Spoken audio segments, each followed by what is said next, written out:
Welcome into the Week 13 Shark Tank podcast. My name is Warren Sharp of SharpFootballAnalysis.com.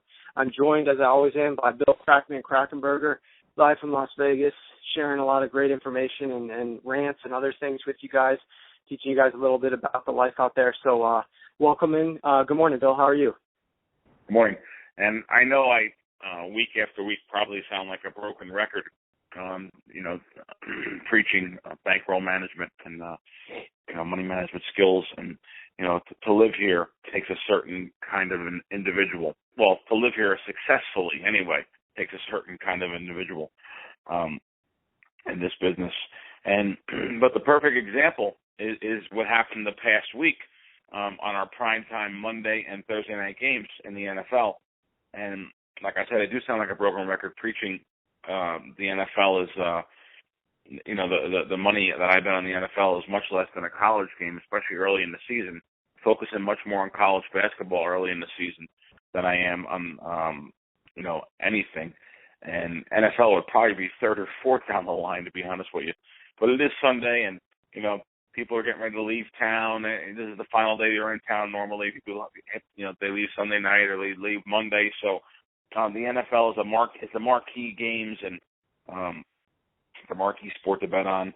But as you noticed, the last two primetime games, Cleveland, I had -2.5 on some parlay cards around town. And, they're going for the field goal, line up for the field goal against Baltimore, kick the winning field goal to win the game by 3, tie score. And what happens? It gets blocked and ran back the other way for 7 points. Well, 6 points actually. They didn't kick the extra point. So it's frustrating to see stuff like that, and you say, oh man, that's like a 1 in 30 or 1 in 50 chance, and then to get only hit Thursday night taking Detroit +3, and to have a Doug Flutie Hail Mary like catch at the end of the game to beat you. After there was just so many things that happened in that game. Of course, everyone's seen the Fugazi penalty and the that means fake for anyone else that's not a East Coast guy. The fake penalty, the swipe, and then to get the ball. There's so many situations there that it's almost impossible to lose that game. It's like that's a 1 in 1,000. Really, it really is. Yet the live line. I looked at the live line. It was. When Detroit was pumping the ball, it was more like 1 in 50. But situation. Yeah, and they added time. They added time back on the clock. That they called that foul. It's untimed down. Yeah. And Detroit dominated the game. I mean, it's 17-0 halftime. They dominated the game. They dominated 3.5 quarters of the game. So it was just another situation where I say, hey, the NFL, anything can happen any given Sunday, any situations, and referees, and I'm not saying referees are on the take or anything, but that really doesn't go on. But you want to think that cynically, and it's funny. Most people only look at a game on the side that they bet. If that makes any sense, like. Team A versus Team B. It doesn't matter who it is. I look at the top game on the schedule today, San Fran, Chicago. If you bet Chicago, you're only watching that game and looking at it from your perspective, from your team, the way you bet. So it's actually a trick your mind plays on you. You see the stuff that's called against you, but not the stuff that your team does bad.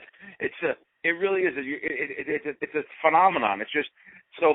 What it does is it tricks you into thinking you had the right side of the game 90% of the time. So it tricks you to say, oh man, I was right, I just got unlucky. And it makes you come back. It makes you come back to the next game, the next set of games, or the next week. It really is something that goes on.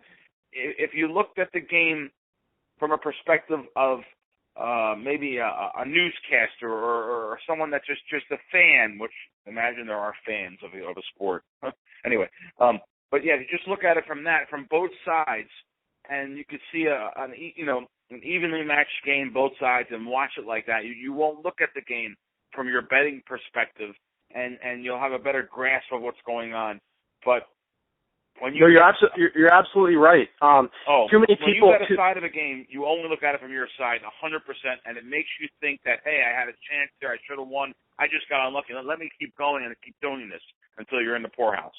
Yeah, exactly. You've got to look at things objectively, and the best way to watch games so that you don't have to rewatch them is watch them as a neutral observer. Look at your bet and be aware of it, but you've got to take in perspective, man, I really shouldn't even be covering right now. My team's getting really lucky with some of these things. And then it's also important to go back into the game, the box score, the advanced stats afterwards to see who really deserved to win that game, because that's what's going to help you the next week when you're capping games, not just the actual results from a win-loss perspective the prior week, because like you said, some of those things are skewed. Sometimes teams cover that probably should never have covered.